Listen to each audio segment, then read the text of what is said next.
여러분, 돈을 부르는 말벌을 다시 가지고 왔고요. 지금 새벽이라서 약간 속삭여서 말해야 될 것 같아요. 그래서 본의 아니게 ASMR 모드입니다. 네. 그래서 첫 번째 영상에서 말의 에너지에 대해서, 그리고 어떤 말들이 우리 주파수를 올려주고 어떻게 하면 그런 말들로 또 감성에 머무를 수 있고, 그런 여러 가지 그 영상 올렸고요. 그거 안 보신 분들은 먼저 보고 들어주시면 좋을 것 같아요. 네, 그래서 이어서 오늘은 좀 다른, 조금 색다른 내용입니다. 앞에 영상에 비해서는. 자, 먼저 이제 그 결혼하신 분도 있고 안 하신 분들도 계실 건데, 결혼에 대한 이야기가 나와요. 어, 그, 저희 그 연예인 중에 신동엽 씨가 이런 말씀을 했다고 합니다. 행복하고 싶으면 결혼하고, 편하고 싶으면 결혼하지 말라. 그러니까, 결혼하면 편하진 않다는 거죠. 네. 그래서 이렇게 멋진 명언을 했다고 하시는데, 여기 책에서는 결혼이라는 건 빨리 하고 후회하느냐, 늦게 하고 후회하느냐, 둘 중에 하나입니다. 왜냐하면 결혼은 수행이니까요. 생판남과 생활하는 수행입니다. 결혼하면 행복해질 거라든지 상대방이 행복하게 해줄 거라는 망상을 하니 실패하거든요. 망상이래요. 결혼하면 행복하다. 결혼하면 내 와이프가, 내 남편이 나를 행복하게 해줄 거다는 건 망상이래요. 망상.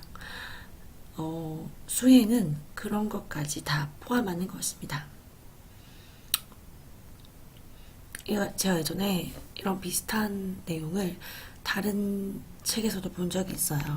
그 책에서는 우리는 나 자신을 있는 그대로 사랑해야 되고, 그게 진정으로 될 때에 타인도 있는 그대로 사랑할 수가 있대요. 근데 그게 사실 정말 어렵잖아요. 바꾸려고 하잖아요. 계속 우리는. 내가 특히 결혼 생활하면서 계속 붙어 있는 그런 가족들과 가장 내 자신이 가장 솔직한 모습, 그죠? 가장 이렇게 편안한 모습 하다 보니까 누군가를 바꾸려고 하고 변하기를 기대합니다.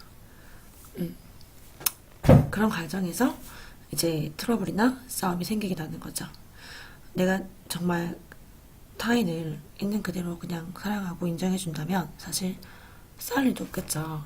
그래서 결혼이라는 거는 그 타인을 바꾸지 않고 있는 그대로 사랑해주는 그런 수행을 하는 거라는, 수행이 가정이라는 것을 다른 책에서 본 적이 있어요. 그런데 일본 최고의 그 부자 대부호이신 사이토 이토리님의 제자 분 중에 한 분이 쓰신 책 돈을 부르는 말벌은, 이 책에서도 상대방이 나를 행복하게 해줄 거라고 생각하고 있으면 남편의 이상한 말 한마디가 싫어지겠지만 그냥 수행이라고 생각하면, 이 사람이 아니면 이런 수행을 할 수 있겠어? 하고 생각하게 된대요. 네.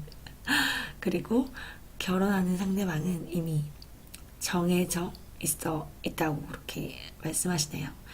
그렇게 수행이 시작되는 것이죠. 운명의 상대라고 부르지 말고 수행의 상대라고 하세요. 라고 되어 있습니다. 네, 그래서 저도 뭐 결혼을 했지만 그런 주변에 여러 결혼하신 분들, 또는 인생 선배님이신 뭐 부모님, 할머니, 할아버지, 주변에 여러 그런 저보다 연배가 높으신 분들 보면은 뭐 정말 뭐 남편이나 와이프에게 정말 사랑받고 있고 우리 너무너무 행복하고 불만이 전혀 없다. 우리는 항상 연애하듯이 뭐 몇십 년을 산다. 그런 부분은 전혀 들어본 적이 없는 것 같아요. 근데 그게 결국은 타인에 대한 기대가 너무 높고 타인이 나에게 계속해서 맞춰주고 좀 변화하길 바라고 그렇게 더 표현해주길 바라고 그런 것 때문인 것 같아요. 네, 그런 의미에서 두 번째 내용은 관련된 내용이에요. 자, 제 영상 봐보신 분은 아시겠지만, 처음 오신 분들을 위해서 그 재생 목록 들어가시면 자기 사랑에 대한 영상이 많이 있어요. 나를 사랑해야 하는 것. 내가 나를 사랑하는 게 가장 첫 번째. 우리 뭐 마음 공부든지 그게 아니라 그냥 뭐 우리가 마음 공부를 굳이 하지 않더라도 일상을 살면서 이교기 현상기를 살면서 내가 나를 사랑하는 것이 그 모든 그 행복과 평화, 평온의 첫 번째 길이라는 것 그런 배움들이 많이 있었습니다. 근데 여기서도 나를 칭찬하기라는 내용으로 소개가 되고 있어요. 그러니까 내가 나부터 믿어주고 사랑해주고 그렇게 돼야 한다는 거죠. 나는 자신감이 강해요. 뭐 자존감이 높아요. 하시는 분들도 있을 거예요. 그죠? 그런데 사실은 정말 팩트는 그 무의식이라는 거죠. 무의식. 우리 무의식 속에서 정말로 내가 얼마나 나를 사랑하고 있고 얼마나 믿고 있고 얼마나 그 인정하고 있는 그대로 사랑하는지는 내가 느끼는 것만 다가 아니라는 거죠. 네. 그래서 소개해 드릴게요.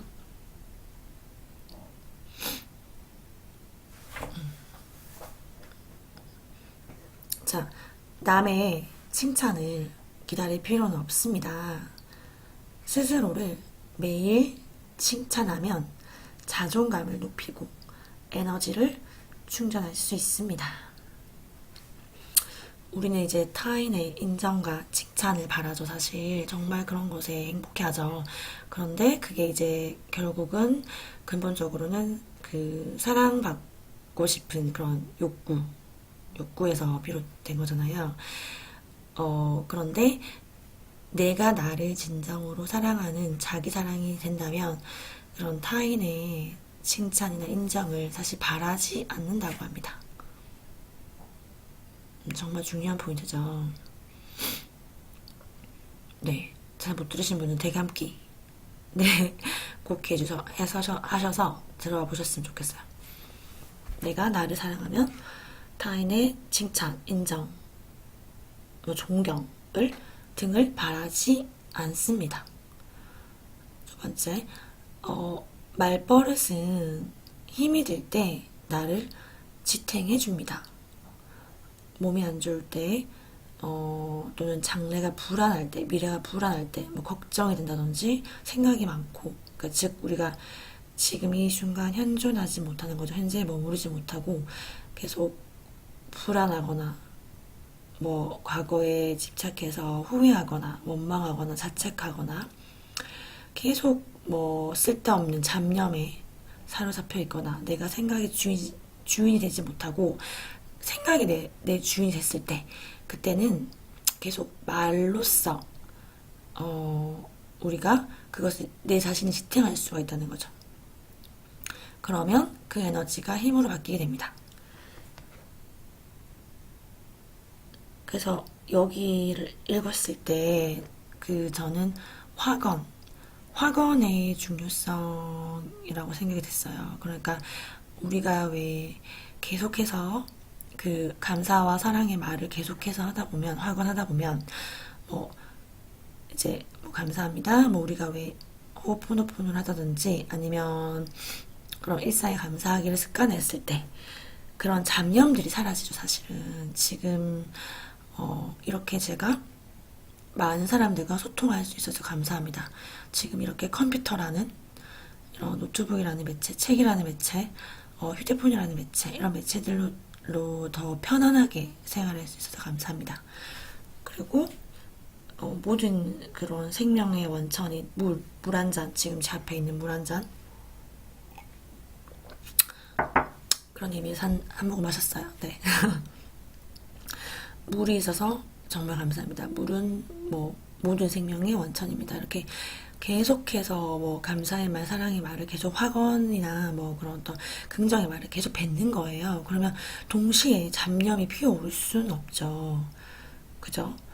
내 말은 내 에너지가 돼서 내 머릿속에서 맴돌고 있는데 어떻게 동시에 뭐 원망, 분노, 후회, 자책, 걱정, 불안 따위가 같이 쓸 수가 있겠냐는 거죠.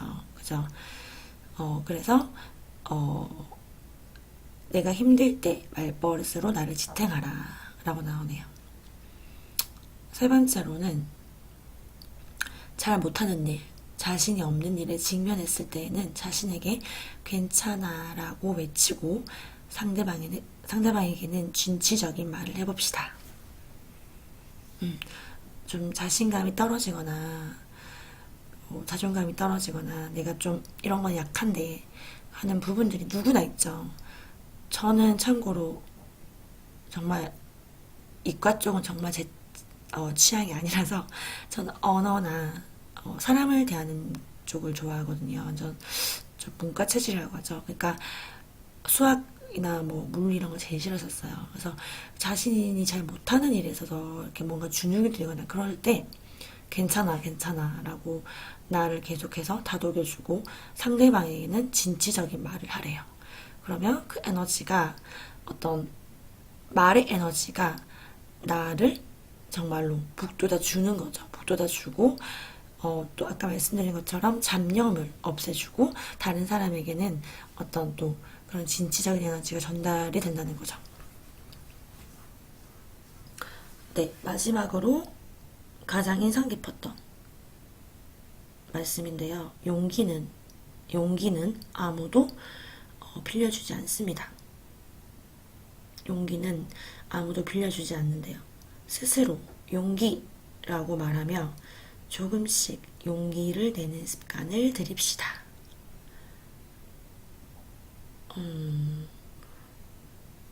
이것도 마찬가지로 그런 어떤 나의 자신감, 그죠?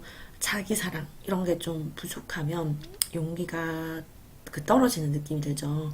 그런데 그것은 그 누구도 해줄 수 있는 부분이 아니죠. 용기, 자신감, 자기 사랑, 뭐 어떤 나만의 그런 나 자신에 대한 믿음 그런 것들은 절대로 남이 해줄 수 있는 부분이 아니죠. 타인이 아무리 이야기한다고 해도 내 마음속에서 우러나왔을 때 진정으로 되는 거잖아요. 그래서 계속해서 용기 이렇게 그런 습관을 용기 내는 습관을 들이라고 하죠. 그래서 우리는 가만히 있으면 본능적으로 걱정이나 불안을 느끼도록 만들어진 존재라고 합니다.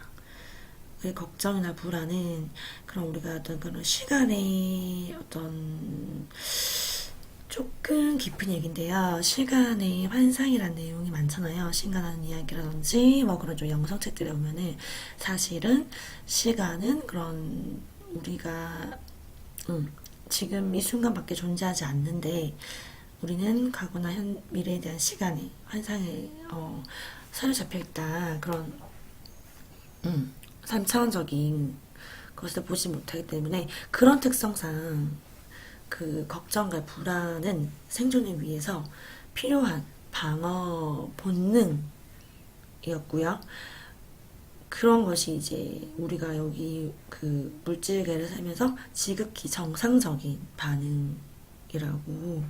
그렇기 때문에 그게 문제다, 내가 문제다라고 받아들이지 마시고 그냥 자연스럽게 일어나는 거구나 라고 내가 있는 그대로 알아차리고 그 걱정이나 불안을 바라보라고 하죠. 네.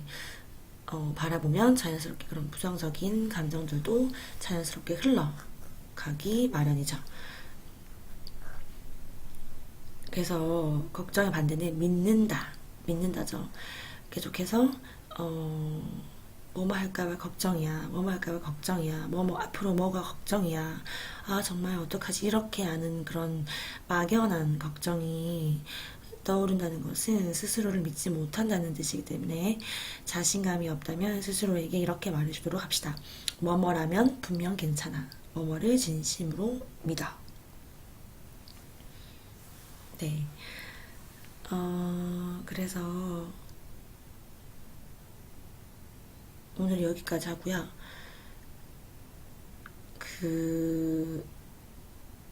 정말 쉽고 재밌게 표현된 책인 것 같아요. 이 책도 그렇고, 이역 비즈진에게 우주님이 가르쳐준 그 말버릇 있죠. 오늘 풀리는 말버릇. 그 책도 그렇고, 좀 일본 작가님들이 쓰신 책들이 좀 그런 분위기가 비슷해요. 그죠? 하지만 그런 재밌는 즐거운 분위기 속에서 깊은 진리와 가르침들이 있습니다. 그런 뭐 사이토 이토리님은 정말 그런 걸로 유명하신 분이고요. 정말 유머러스함이 정말 중요하다는 거를 가르쳐 주신 분이시고, 그렇게 이제 사실 우리는 심각할 필요가 없는 존재들이라고 하죠. 이런 재밌는 책들, 쉬운 책들로 같이만 공부하는 것도 좋을 것 같고요.